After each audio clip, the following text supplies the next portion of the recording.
Sadhguru, can you speak about, you mentioned about the fact that it's not about trying to change past karma. So therefore, can you speak about the power of intention and why intention is so important? And you gave beautiful examples in the book that illustrated you can be doing the same thing, but somebody's intent, their intention makes all the difference for, more accumulated karma or not. Well, it happened once that Shankaran Pillai went to his lawyer and he wanted to divorce his wife.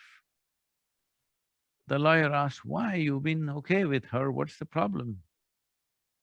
Shankaran Pillai said, her table manners are so bad, her table etiquette is so terrible, I can't live with her anymore. But the lawyer asked, you've been married for 18 years, only now you realized her table etiquette is bad?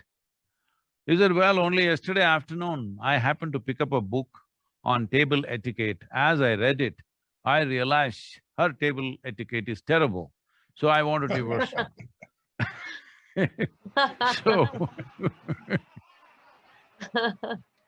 so people are constantly changing their intentions. Yeah.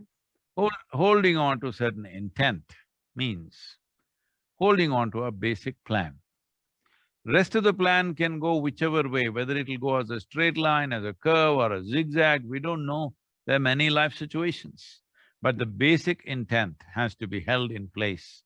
Your intent cannot be held in place unless you change your identity, in the sense, if your identity is too much about your body or your intellect or your emotions, then you can only operate as an individual.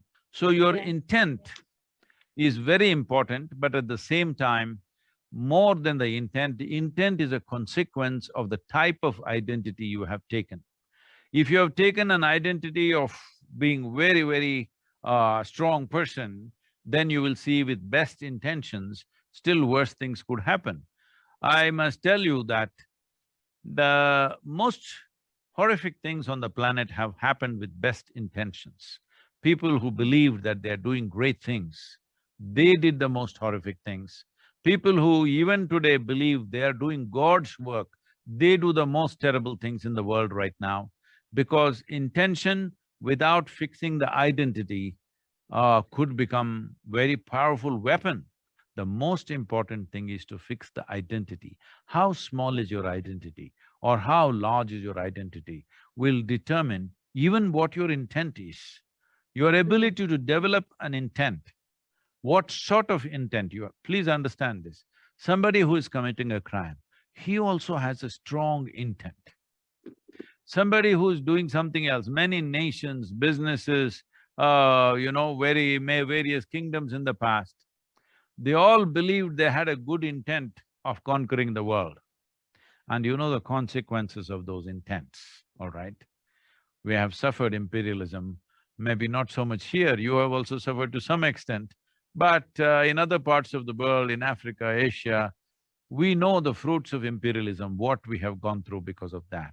But in their minds, their intent was a powerful, wonderful intent of their idea of a one world, okay? So it's very important that we first fix the identity.